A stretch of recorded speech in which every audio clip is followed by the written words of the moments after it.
Greetings, wrestling fans. This is Jim Fannin, the guy you love to hate, or maybe you just hated my guts, period.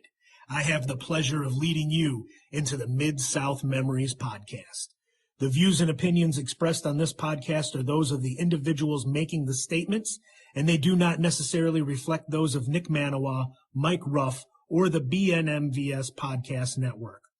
This podcast is intended for mature audiences only. The IWA Mid-South shows covered on this podcast contained adult themes. Violence for the sake of violence. Bloodshed for the sake of bloodshed. Explicit language. We're on these shows because if you ain't hardcore, you ain't shit. So that just leaves one thing left to say. Is it great to be alive on Sunday night in Charleston? Clarksville, Indiana, or what? That's right! We're the IWA champ One time! IWA! Wake up, people! Wake up, man! I mean, we go.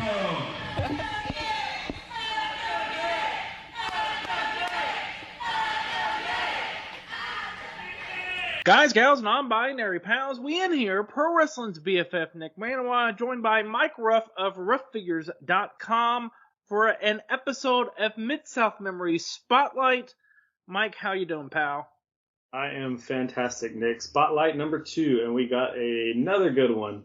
Last time we hit him with the Hero versus Joe match. This time, would you like to introduce our Spotlight? Our Spotlight is the infamous Tracy Smothers riot. We originally tried to get this out for the anniversary, I guess you would say, of said riot. Unfortunately, that did not work out, but here we are now. We'll throw this up. And like I mentioned to you, my friend Ray Waddell posted a recent clip of Tracy, which was just, Tracy in all his glory, all his ridiculousness, and talking about going up to Jim Cornette's house and getting the Kentucky State Athletic Commission on the phone and an emergency meeting and all this fun stuff. So with that making the rounds and, people showing their love for Tracy, I figured this was a great show to do in terms of, a spotlight series. Mike, had you seen this Tracy Smothers riot before?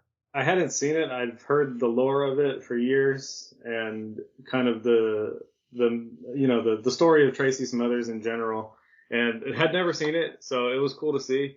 One of the things with the spotlight that we're trying to do too, Nick, is not only the important or cool or wild moments of IWA, but some of the performers as well. The first one touched on two of the biggest ones, right? Hero and Joe.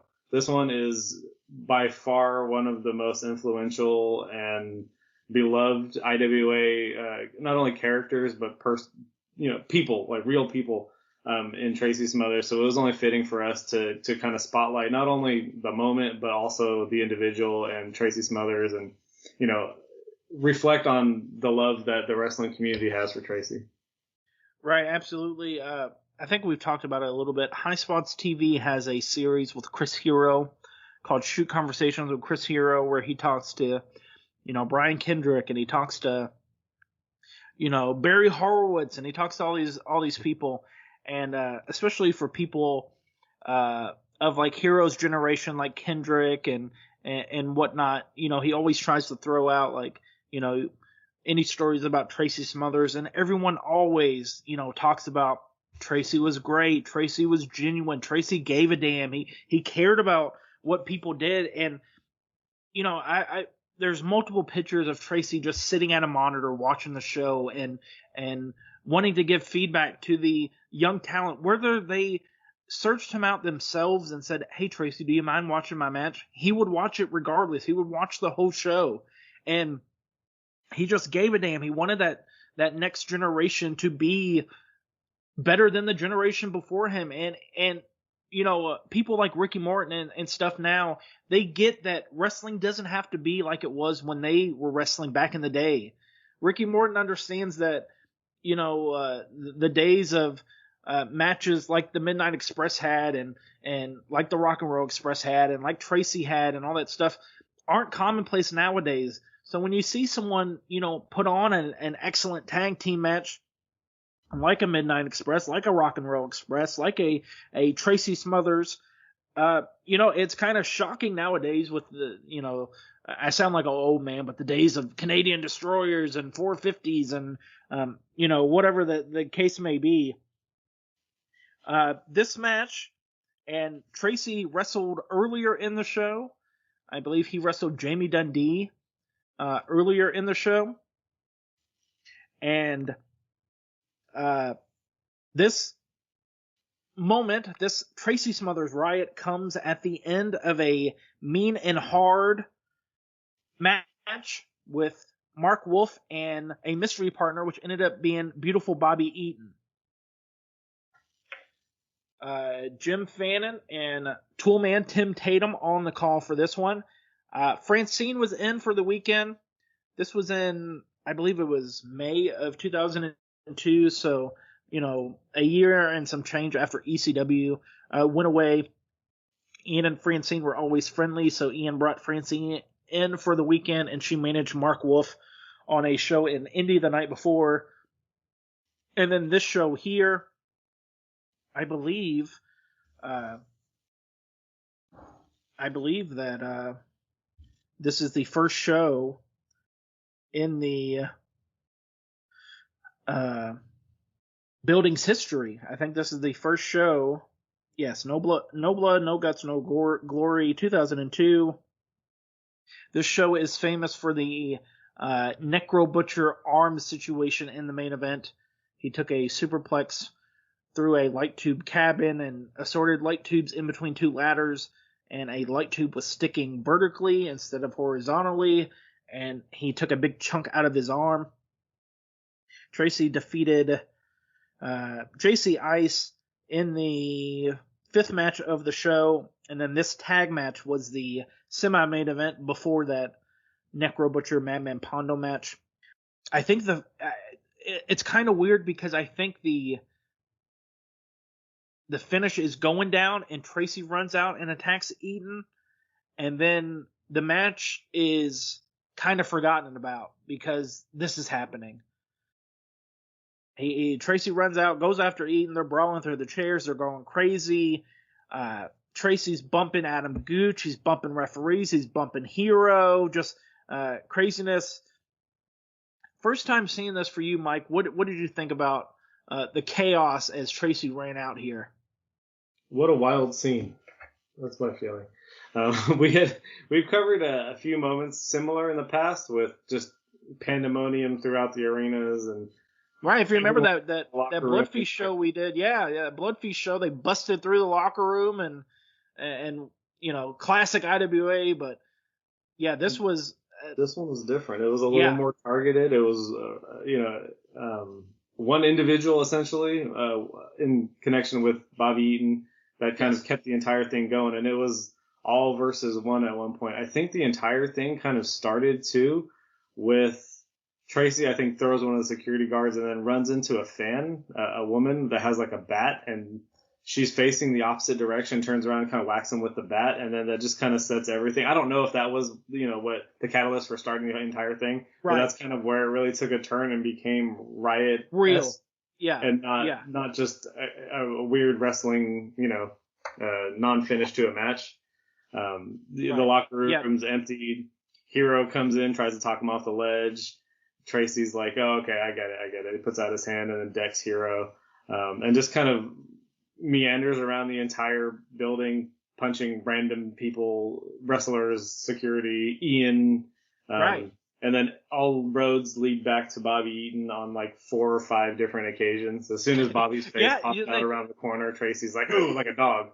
Right, yeah, they split away, and then it's over with, and then here comes Bobby, and Bobby leaves at one point. He's outside. They go outside. Yes. And then Tracy comes back in, jumps in the ring, challenges any and everyone that wants to fight. And then Bobby comes out again. Tracy runs after him. It's funny. It seems like it's never going to end. Right. Ian jumps on the mic and he's like, you know what? If you got issues with Bobby Eaton, that's fine. I'll always give you work. I'll always, put money in your pocket. Don't do this to my, my promotion, what we have going on here. Right. First night in the new building, Harry Palmer tries to talk sense into Tracy. He gets thumbed in the eye. Like you said, Bobby goes outside. Tracy follows him out.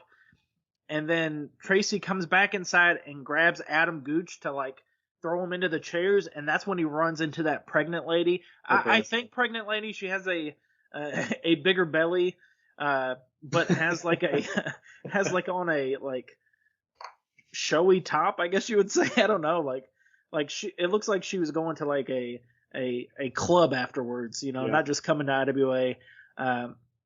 Accidentally throws Gooch into that lady, and then he like grabs her to say like, "Hey, I'm sorry about that," and then she whacks him with the barbed wire bat, and then all hell breaks loose, and then the people that came with her are trying to get involved, and then like Brad Bradley grabs him up and like he's gonna choke him out if you make a move or whatever.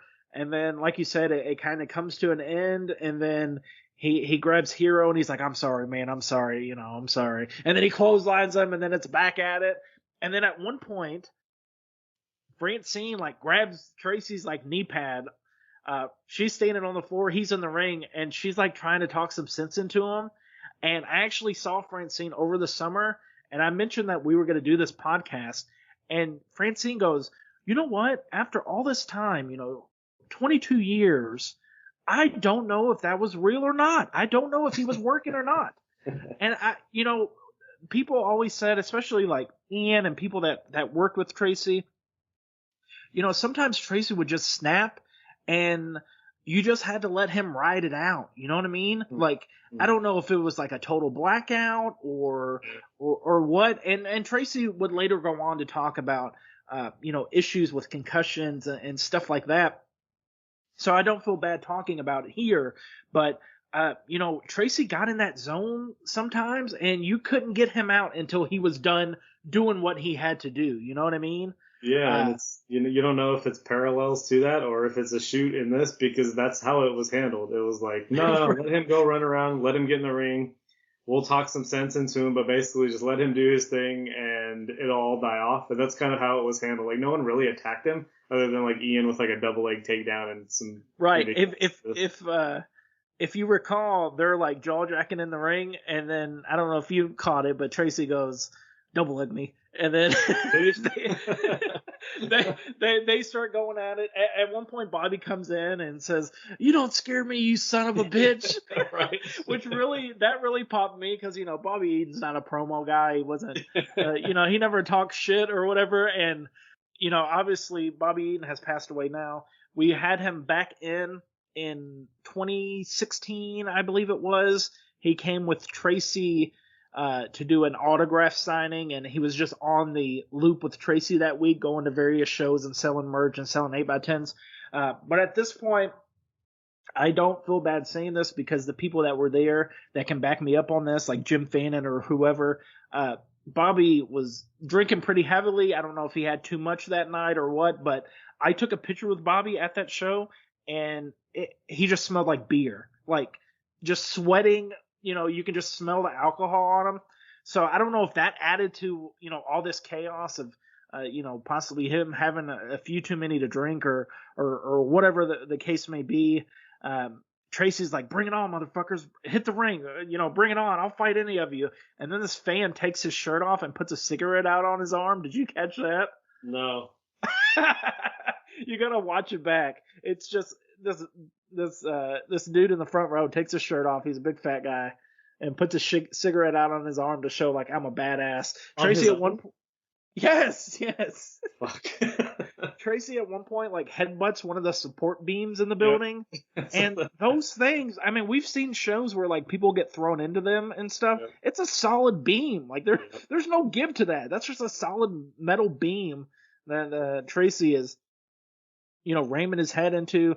Like I said, him and Ian get into it, and this all happened basically to set up a match between Tracy and Bobby Eaton later on in the month, like the next week or whatever, because the Midnight Express and the Southern Boys or Young Pistols or whatever you want to call them, had quite the feud in WCW. So this was, I think Bobby was staying with Jamie Dundee at the time. So he was closer than normal. He was like in Evansville instead of being in Georgia or wherever Bobby lived. So I think we used him that time against Tracy, and then that's it for that run for Bobby. Tracy and Bobby get into it again. Toolman on commentary as Tracy passes by, he's like, I just pissed my pants. I'm not afraid to admit it. I pissed my pants now that Tracy Smothers just walked by. And the funny part about it too is physically Tracy's not an intimidating looking dude, probably. Like, I mean, I think that's a fair assumption. Right. He's like a grandpa, yeah. Yeah, right. But the look in his eyes and just the unpredictability of someone in that mental state made it terrifying. Right. There's probably moments you can see me huddled in the back by the music table with, I think Bikini Girl and Nadia Nice or whoever the hell, just like scared for my life. Like, please don't fucking come over here. Please don't come over here. It felt real. And I mean, we know,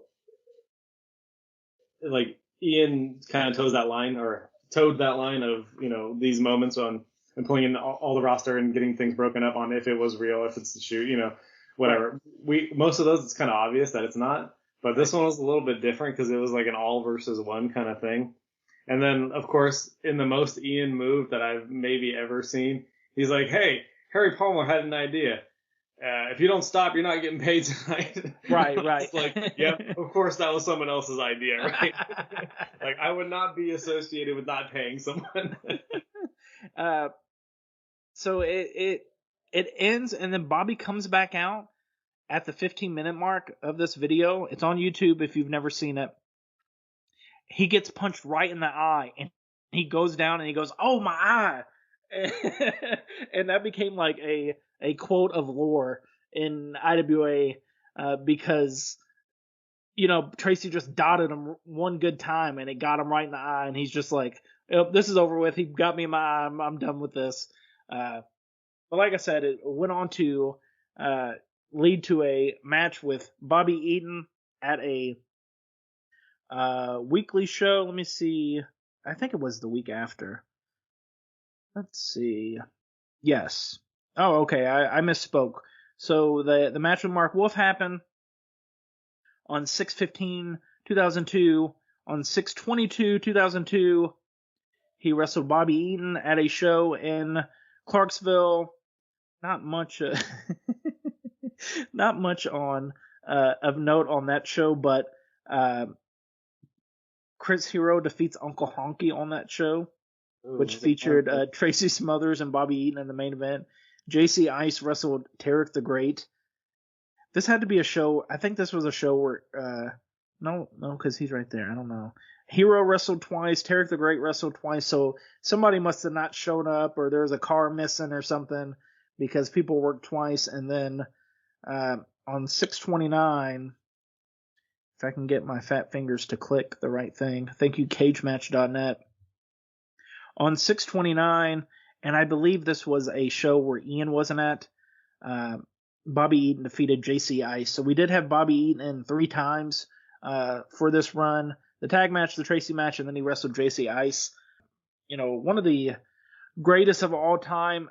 Just recently, the anniversary of his passing came up. So on Facebook Memories, I had some shares of stuff about Bobby Eaton, and Jake Manning had posted a thing. They were at some award ceremony or something like that, and someone was doing a speech for Bobby Eaton to induct him into this Hall of Fame or whatever, and said that Bobby Eaton was one of the greatest, if not the greatest, pro wrestler alive that ever did it, whatever. And he said one of the first people on his feet was Ric Flair to agree with that sentiment of Bobby being one of the greatest. Thankfully, Bobby was in better spirits when he came back in 2016, or let me see, 2016. So that'll probably be one of the images for the podcast here. I also have the picture of me and him in 2002 after this show. Bobby just has his hand resting on his chest, but it looks like he's holding his titty. And it's so funny. Just a great moment. For years and years, people talked about this. It wasn't available online, and then finally I was able to get the DVD, cut it, and get this moment online. It is free on YouTube. If you look up Tracy Smothers Riot, it should pop up immediately. If you've never watched this, it's the damnedest thing. Even if you don't like, IWA, you don't like Ian or whatever the case may be, you owe it to yourself to watch this. Like Mike said, you don't know if this is a work, if this is a shoot, if this is you don't know what's going through Tracy's head, and that's the scary thing. One time, Mitch Ryder was doing these Legends of Louisville Garden shows and Memphis Legend shows, and me, Jess, and a friend of mine from high school went to a show. I'm just sitting in the crowd, I'm giving people hell and tagging hands and whatever, and I hear Tracy's music hit, and I step back, and my buddy goes like, "Hey, why are you stepping back?" And I said, "Tracy knows me. Even if he doesn't know my name, he knows, hey, I see that kid at IWA or whatever." I said, "He might hit me, man. I don't know what he's thinking. If I flip him off, he might short arm clothesline me." This was, years later. This was like in 2009, I think. So I was like, he might clothesline me, man. And he goes, "Are you serious?" I said, "I'm 100% serious." You never know what he's for. Yeah, right. Oh, thanks, man. Tracy was just the man. Nothing but love for Tracy Smothers. It like I mentioned, Ray Waddell shared that video, and I shared it on my Facebook and just said it makes me truly sad that this generation of indie wrestlers don't have Tracy Smothers in the locker room with them. Just someone that gave a damn, was genuine, and would give criticism and wouldn't bury you. Would just try to see what worked for you may not work for somebody else, and everything was so many wrestlers that I know and even people I don't know call Tracy Pops or Dad, or just because that was the relationship he had with everyone. He's just a great person, a great dude. Nothing but love for Tracy Smothers. Bobby Eaton, like we said, one of the greatest of all time. I definitely, if you've never seen this, definitely one to go back and check out on YouTube. And the thing that you said too, Nick, that's important with Tracy was not insecure of his spot at all. There was, guys of his generation, it's all about the spot, right? You can't lift other guys up or they're going to take your spot. And just how genuine he was and authentic he was. I mean, if you look at, even a simple search on YouTube for Tracy Smothers, you're going to find, shoot interviews where he's bald, no eyebrows and no teeth, toward the end. But that's him, and that's something that he was giving back to the wrestling fan community. And, whether he's presentable or not, he has a story to tell. He has something to contribute. And I think he took that, from what I understand of him, again, don't know him personally. It's only second, third, fourth hand accounts that I have.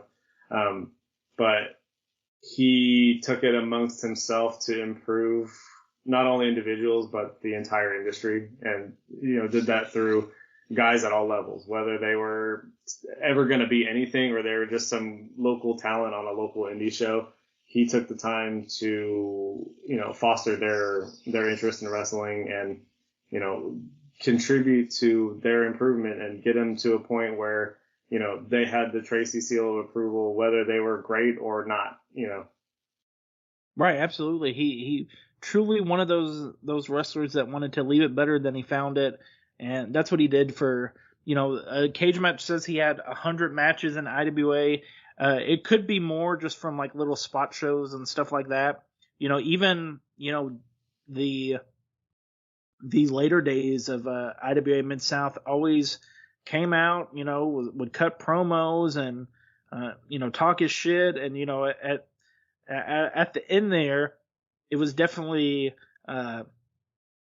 his promos was his best feature at one point, but his last match in IWA was in April of 2019.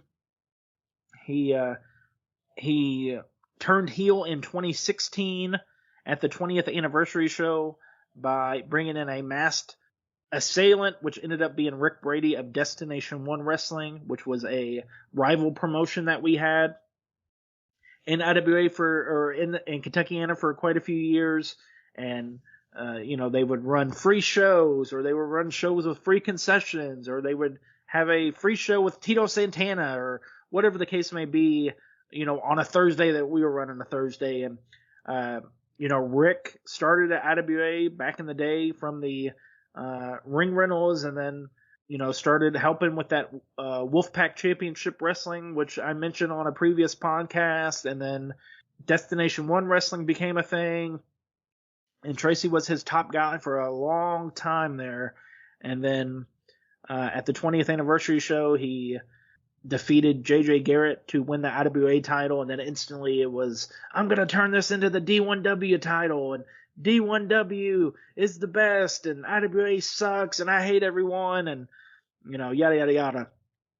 And Tracy's just, just the best. Even, like I said, later on, he would cut promos and be like, yeah, I don't know how much longer I can do this. I don't know if, I'm an old man now, blah, blah, blah. And even, the fans and even fellow wrestlers would be like, don't talk like that, Tracy. You're the man. Like if we gotta, wheel you out here, we will, because, you're the best of us all. But definitely worth your time if you've never seen the Tracy Smothers Riot. Like I said, available for free on YouTube. And I think that will do it. Don't let our commentary of this shy you away from watching it if you've never watched it, because it is unbelievable to watch. It's like nothing you see in all of wrestling today. It's unbelievable. So don't let this, no, I don't have to watch it, they explained it. No, go watch it. Because it is the damnedest thing. And I think it's only 15, 16 minutes on the clip. So, it's very easy to digest. And in supplement to this conversation, I think it'll help, bring it to life a little bit too. And maybe you will go then explore some more Tracy Smothers, whether it's on YouTube or otherwise. He deserves to have that. Right. Absolutely. Like you've sit in a drive-through longer for 15 minutes, probably. You've done things that don't mean as much in 15 minutes than you owe it to yourself to watch this if you're a pro wrestling fan. It's always, anytime someone brings up Tracy, it's always one of the first 2 or 3 things that pops up in a reply. This Tracy Smothers Riot, and like I said, it wasn't available online for the longest time. I finally got it up, and it has however many 100,000 views now. Any closing thoughts on this spotlight episode, Mike Ruff? I think it's a good episode and in line with what we wanted this particular series to be. Reflection on Tracy, reflection on the moment, which was a fairly big one for IWA, and the opening of the new, at that time, IWA arena. So personally, thank you, Tracy, for what you did in wrestling and being just a great person in life. I think it's important to reflect on that. We'll do more in the future with these spotlights as the moments create themselves, or we go back and look at some of the stuff that we want to talk about without going into the full show. It's a good chance to, highlight some cool stuff without having to dig in too deep, and maybe get some new listeners that like to hear about particular events rather than the entire rundown of a show. Please let us know what you guys think about this series too. Yeah, and if you have some suggestions, obviously we'll be more into some spotlights instead of full shows, in terms of we already have some ideas for the full shows. So if you have like stuff, especially stuff that's on YouTube already or whatever the case may be, especially for these spotlights, let us know. We're definitely all open ears for some suggestions on these. As always, you can follow me at Nick Maniwa. Check out roughfigures.com for all your figure needs. There's some dope videos on there for all the past figures that he's made of people. So definitely check those out. Frankie Kazarian, Alec Price, Cole Radrick, Hoodfoot. The list goes on and on. So definitely check those out if you haven't. Roughfigures.com. Check out the portfolio. Check out the eBay store. If you're a vintage wrestling t-shirt fan, definitely check out Mike Ruff's eBay, because he found a whole box of old WCW, WWF t-shirts. So if you want them, definitely check out Mike's eBay as they go up. And I think that's it for this one. Mike, anything else to add? I think that's it. But we will see you next time here on the Mid-South Memories Spotlight. That's all I gotta say. I'm out of here. Sit down and shut up, you bunch of Jeffersonville jerk-offs. You bunch of Indiana idiots. I'm the heel here, okay? I'm the heel, you're babyface, all right? You bunch of Hoosier losers. Because I'm going to tell you something. When I walked out here, I heard somebody say Tracy sucks.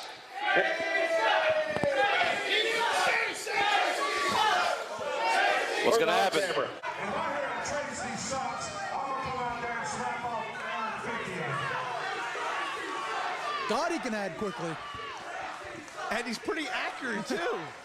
Man. I played Larry Bird and Horse, schooled him. Round the world schooled him. He wanted one-on-one. I beat him 10-1, and I dunked on his ass. That's what I think of Indiana. Yeah, that set me up. I know you since he's a kid, man. Actually, I watched you when I was a kid. I'm like, what? It's true, you did. Tell everybody what Tracy sucks. I'm coming out there and slapping off 46 of you. If I hear one person yell Tracy sucks,